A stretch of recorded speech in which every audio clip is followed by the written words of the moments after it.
Friends, कैसे हैं आप सभी। Welcome to Drishti for success. In last video we have completed up to question number 40 of triangles. Today we will start from question number 41। Question number 41 में क्या दिया हुआ है? In an equilateral triangle prove that 3 times the square of one side is equals to 4 times the square of one of its altitude. Exam में ये question असेशन reason में कैसे बन के आ सकता है? Does in an equilateral triangle 3 times of the square of one side is equals to 4 times the square of one of its altitude। तो इसको प्रूव कर सकते हैं या नहीं, ये सही है या नहीं, ट्रू है या फॉल्स, इसको कैसे चेक करेंगे? एक इक्विलेटरल ट्रायंगल बना लेंगे। इक्विलेटरल ट्रायंगल लिया ए बी और सी, एक डी बना लिया इसके ऊपर साइड। ठीक है, हम इसको कैसे लिखेंगे? इक्विलेटरल ट्रायंगल बना नहीं, बस मान लेना इक्विलेटरल ट्रायंगल है। हमने बोला एडी क्या है? परपेंडिकुलर है बीसी के। तो अगर हम ट्रायंगल लेते हैं, कौन सा? In triangle A B D, ये वाला ट्रायंगल ही ले लेते हैं। कौन सा ले लिया मैंने? एक ट्रायंगल ले लिया, आप इस साइड का भी ले सकते हो। मैंने लिखा कि अगर ये परपेंडिकुलर है तो ये 90 डिग्री हो गया, और पाइथागोरस थ्योरम के अकॉर्डिंग क्या होगा? ए बी का स्क्वायर होगा ए डी का स्क्वायर प्लस बी डी के स्क्वायर के। ए बी का square equals to A D का स्क्वायर प्लस बीडी को मैं लिख सकती हूँ बीसी का हाफ, बिल्कुल बीसी का स्क्वायर अपॉन 2, क्योंकि पाइथागोरस थ्योरम इक्विलेटरल ट्रायंगल है। ए बी का स्क्वायर इक्वल्स टू, ये था होल स्क्वायर हो जाएगा, तो ये क्या हो जाएगा? ए डी का स्क्वायर प्लस बीसी का स्क्वायर अपॉन 4। एलसीएम ले लिया, 4 आ जाएगा, तो A B square equals to 4 A D का square plus BC square. 4 divide में मल्टीप्लाई में चल जाएगा, तो 4 A B square equals to 4 A D square plus B C square. B C, A B और बी सी दोनों equal है, तो मैं ए बी सी को भी ए बी लिख सकती हूँ क्योंकि इक्विलेटरल ट्रायंगल है। तो 4 A B square equals to 4 A D square equals plus A B का स्क्वायर। तो ये ए बी उधर चला जाएगा, ये क्या हो जाएगा? 3 A B square equals to 4 A D square. A D क्या है? हमारे एल्टीट्यूड, हाइट। तो यही तो प्रूफ करना था, that 4 times its square of one side, 4 times of square of its altitude, 4 times square of altitude is equals to 3 times the square of one side, 3 times the square of one side। तो ये क्या होगा? True statement होगी। Next है हमारा question number 42। Question number 42 में क्या given है? In the given triangle P Q R, Q P R, angle Q P R कितना है? 90 degree. Angle Q P R यानी एंगल पी कितना है? 90 degree. P Q equals to 24 centimetre. P Q कितना है? पी क्यू 24 सेंटीमीटर है, and Q R हमारा कितना है? 26 सेंटीमीटर है। And in triangle P K R, एक और ट्रायंगल है P K are, angle P K are यानी एंगल के है 90 डिग्री, एंड एंगल के आर है 8 सेंटीमीटर। के आर है 8 सेंटीमीटर। फाइंड पी के, हमें पी के फाइंड करना है। तो हमें पता है ट्रायंगल में कि एंगल क्यू पी आर कितना है? 90 डिग्री है। अगर क्यू पी आर 90 डिग्री है तो पाइथागोरस थ्योरम के अकॉर्डिंग हम ये साइड निकाल सकते हैं। तो क्या हो जाएगा? परपेंडिकुलर कौन सा है हमारा? Perpendicular Q P square plus P R square equals to hypotenuse कौन सा हो जाएगा? Q R square. Q P कितना है? 24 square plus P R square equals to Q R है 26 स्क्वायर। 24 का तो पी आर हो जाएगा हमारा रूट में 26 स्क्वायर माइनस 24 स्क्वायर। तो पी आर हो जाएगा, इसको सॉल्व आउट करने पे 100। तो पी आर की वैल्यू कितनी आ गई? 10 सेंटीमीटर। पी आर हमारा हो गया 10 सेंटीमीटर। अब यहाँ पे भी क्या है? ये राइट एंगल ट्रायंगल बन रहा है, तो यहाँ पे पाइथागोरस थ्योरम लगा देंगे। तो ये एंगल है, तो ये बेस हो जाएगा, ये हाइपोटेनस। तो K R square plus P K square equals to P R square. तो ये है 8 का square plus P K square equals to 10 square. तो P K square equals to root, square हटा दो, 10 स्क्वायर माइनस 8 स्क्वायर। तो P K कितना हो जाएगा? रूट में आ गया ये 36, तो पी के की वैल्यू हो गई 6 सेंटीमीटर। इजी था। पहले राइट एंगल ट्रायंगल से इसकी वैल्यू निकाल ली, फिर यहाँ पे वापस राइट एंगल ट्रायंगल निकाल के पाइथागोरस थ्योरम से इसकी वैल्यू निकाल ली। नेक्स्ट क्वेश्चन है हमारा क्वेश्चन नंबर 43। क्वेश्चन नंबर 43 में गिवन है in the given figure if triangle if ABCD is a trapezium ABCD हमारा ट्रेपीजियम है इन which AB is parallel to CD, AB is parallel to CD and also parallel to EF, then prove that AE upon ED is equals to BF upon FC। ठीक है, तो क्या करेंगे हम, एक AC line draw करेंगे जो इसको EF को इंटरसेक्ट करती हुई आएगी और इसको नाम दे देंगे हम G। ठीक है, अब हम एक ट्रायंगल ले लेते हैं। सबसे पहले CAB, कौन सा, CAB, ये वाला ट्रायंगल ले लेते हैं। तो इन ट्रायंगल CAB क्या हो जाएगा, GF will be parallel to AB। क्या हो जाएगा, GF, ये दोनों आपस में पैरेलल हो जाएंगे। अगर ये दोनों आपस में पैरेलल हैं तो हमारे BPT थ्योरम के अकॉर्डिंग क्या हो जाएगा, AG upon CG equals to BF upon FC। क्यों, क्या लिखा मैंने, AG upon CG equals to BF upon FC, BPT theorem से होगा। सिमिलरली इस साइड का ट्रायंगल ले लेंगे, इसमें EG पैरेलल टू CD हो जाएगा। तो in triangle ADC EG parallel to DC, इसमें भी BPT थ्योरम लगा देंगे तो क्या आ जाएगा, AE upon ED is equals to AG upon CG। ठीक है, अब इक्वेशन 1 और इक्वेशन 2 के अकॉर्डिंग क्या हो जाएगा, AG अपॉन CG की वैल्यू और यहाँ पे भी AG अपॉन CG की वैल्यू, तो ये दोनों भी आपस में इक्वल हो जाएंगे, BF upon FC equals to AE upon ED। तो यस, ये भी क्या हो जाएगा, ट्रू हो जाएगा हमारा। ठीक है, नेक्स्ट क्वेश्चन है हमारा क्वेश्चन नंबर 44। क्वेश्चन नंबर 44 में क्या गिवन है, in a rectangle ABCD is a point on AB such that AE equals to 2/3 of AB। Means क्या हो जाएगा, AB मल्टीप्लाई में है तो AB equals to 2/3। If AB equals to 6 centimetre and AD equals to 3 km, then find DE। तो इसके लिए एक रेक्टेंगल ड्रॉ करते हैं, A, B, C and D। DE हमें दिया हुआ है, CD कितना है 6 किलोमीटर, AD कितना है 3 किलोमीटर और AE कितना है 4 किलोमीटर। ठीक है, अब हमें और क्या गिवन है, AE हमारा पता चल गया, हमें गिवन है AE equals to 2/3 of AB। तो इसी के अकॉर्डिंग AE इक्वल्स टू 2/3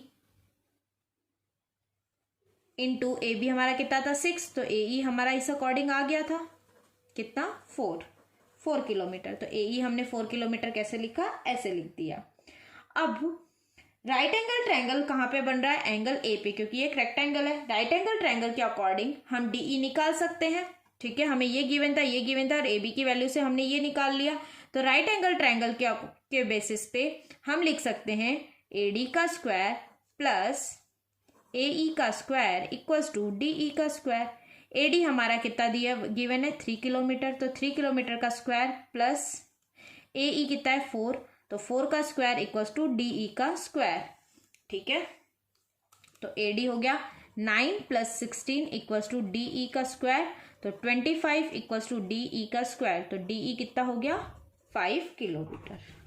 तो DE की वैल्यू हमारी आ गई 5 किलोमीटर।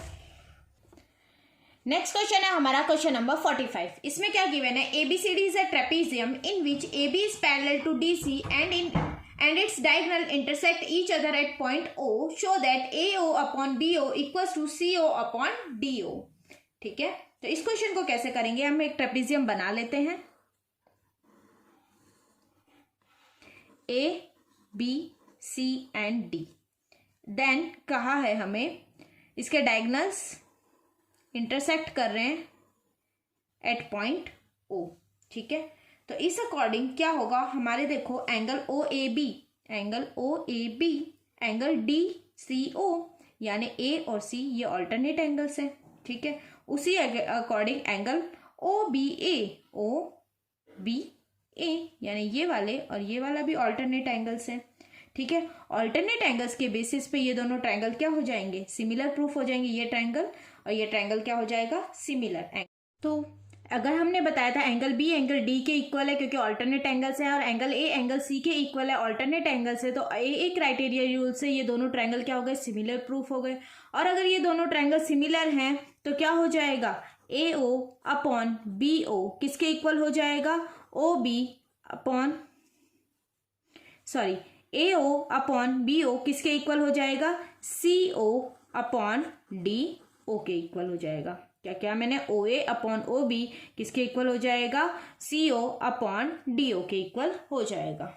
ठीक है, नेक्स्ट क्वेश्चन है हमारा क्वेश्चन नंबर 46। क्वेश्चन नंबर 46 में गिवन है, in the given figure D E F G is a square. D E F G एक क्या स्क्वायर है, and angle B A C, angle B A C 90 degree है। तो हमें show करना है F G square, that is F G square is equal to B G square plus F C square. तो देखो हमें सिमिलैरिटी तो प्रूफ करनी नहीं है क्योंकि हमें क्वेश्चन टोटली सॉल्व करके नहीं दिखाना। तो हमें पता है ये ट्रायंगल इस ट्रायंगल के सिमिलर होगा और ये ट्रायंगल इस ट्रायंगल के भी सिमिलर होगा। अगर ये ट्रायंगल इसके सिमिलर है और ये ट्रायंगल इसके सिमिलर है तो आपस में ये दोनों ट्रायंगल भी क्या हो जाएंगे, सिमिलर हो जाएंगे। और अगर ये दोनों ट्रायंगल सिमिलर प्रूफ हो जाते हैं तो क्या होगा, G D upon F C किसके इक्वल हो जाएगा, G B, that is G B upon E F. Cross multiply करेंगे तो G D into F E equals to क्या हो जाएगा, G B into F C. ठीक है,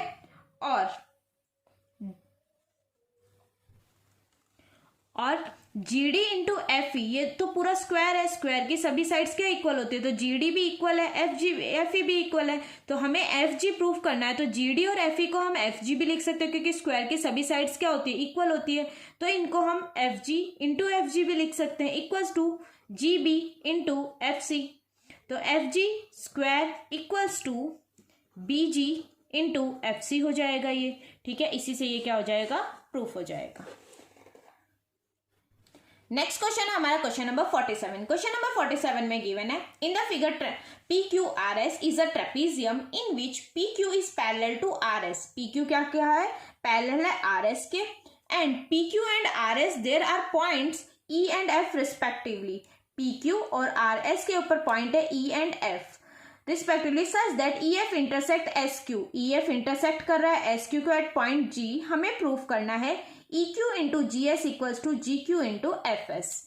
तो हम अगर ये दोनों ट्रायंगल हमें पता है एक सिमिलैरिटी रूल से, कैसे, ए क्राइटेरिया रूल से सिमिलर हो जाएंगे। ये vertically opposite angle, angle Q equals to angle S alternate opposite angle. अगर ये दोनों ट्रायंगल सिमिलर हो जाते हैं तो हम क्या लिख सकते हैं, हम लिख सकते हैं E Q upon F S equals to G Q upon G S. क्या लिखा है हमने, E Q upon F S equals to G Q upon G S. Cross multiply कर लेंगे तो क्या हो जाएगा, E Q into G S equals to G Q into F S. तो अगर ये भी असर्शन रीजन में आए तो आप इस तरह सॉल्व करके तुरंत ट्रू या फॉल्स बता सकते हो। नेक्स्ट क्वेश्चन है क्वेश्चन नंबर 48। क्वेश्चन नंबर 48 में, in the given figure C B is parallel to Q R and C A is parallel to P R. कहा है सी बी पैरेलल है क्यू आर के। तो सबसे पहले यही देखते हैं, अगर ये दोनों पैरेलल है तो हमारा बीपीटी थ्योरम क्या बोलता है, P C upon C Q equals to P B upon B R. तो पी सी है x, सी क्यू है 15 इक्वल्स टू पी बी है 15 और बी आर है पता नहीं तो y लिख देते हैं एक बार। नेक्स्ट बोला है C A is parallel to P R, C A is parallel to P R. अगर सी ए पी आर के पैरेलल होंगे तो बीपीटी थ्योरम के अकॉर्डिंग क्या होगा, C Q upon P C equals to A Q upon A R. C Q हमें दिया हुआ है 15, देन पी सी हमें दिया हुआ है, पी सी को हमने क्या माना था x और इसको y, तो x अपॉन ए क्यू हमें दिया हुआ है 12 एंड ए आर हमें दिया हुआ है 20।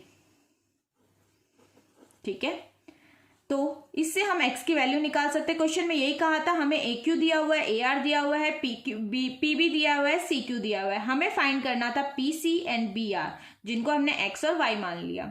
क्रॉस मल्टीप्लाई किया, 15 into 20 equals to 12x, then 15 20 ज़ा कितना होता है 300 अपॉन 12, 6 2 ज़ा 12, 6 5 ज़ा 2 1 ज़ा 25 ज़ा।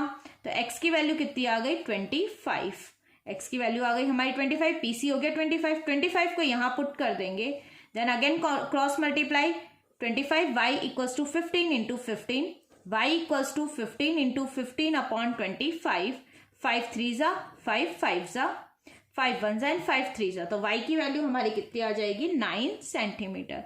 तो बी आर कितना आ जाएगा हमारा 9 सेंटीमीटर। इसी के साथ हमने ट्रायंगल्स का एग्जाम में आने वाले और उससे भी थोड़े हाई लेवल के क्वेश्चन जो असर्शन रीजन में पूछे जा सकते हैं उस तरह के क्वेश्चंस को हमने कवर कर लिया है। आगे के क्वेश्चन हम और इसी के साथ हम ट्रायंगल को अभी वाइंड अप करते हैं। नेक्स्ट वीडियो में हम स्टार्ट करेंगे हमारा circle chapter. Till that, thank you for watching the video. Keep learning and all the best for your exam. Keep practicing.